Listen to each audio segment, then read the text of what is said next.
ଚାଷୀଙ୍କ ପାଇଁ ଖୁସି ଖବର। ପ୍ରଧାନମନ୍ତ୍ରୀ କିଷାନ ଯୋଜନା ଅଧୀନରେ ମିଳିବାକୁ ଯାଉଛି 2000 ଟଙ୍କା।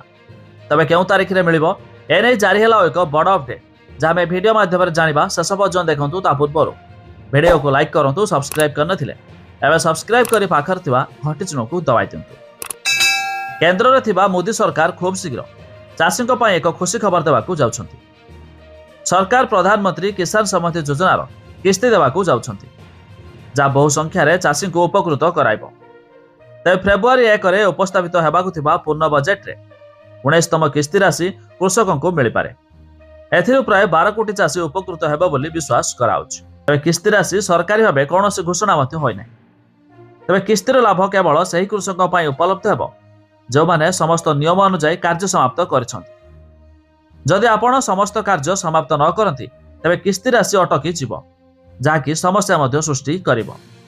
ତେବେ କୃଷକମାନେ ଏହି ଗୁରୁତ୍ୱପୂର୍ଣ୍ଣ କାର୍ଯ୍ୟ ଶୀଘ୍ର ସାରାଇ ନେବା ଉଚିତ।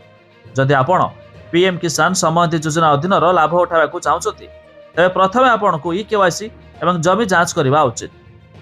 ଯଦି ତୁମେ ଏହି କାମ ହ୍ରାସ ନ କର, ତେବେ ଆପଣଙ୍କ ଖାତାରେ ଜମା ମଧ୍ୟ ହେବ ନାହିଁ ଟଙ୍କା। ତେବେ ଜାଣି ରଖନ୍ତୁ, ଆଗାମୀ ଆସିବାକୁ ଥିବା କିଷାନ ସମ୍ମତି ଯୋଜନା ଅଧୀନରେ 19ତମ କିସ୍ତିର ଟଙ୍କା ପାଇବା ହେଲେ ତା ପୂର୍ବରୁ ଆପଣଙ୍କୁ ଇକେୱାଇସି କରାଇ ନେବା ଜରୁରୀ, ଯାହାକି ମିଳୁଥିବା ସୂଚନା ମୁତାବକ ଫେବୃଆରୀ 1ରେ ମଧ୍ୟ ଟଙ୍କା ଆସିପାରେ।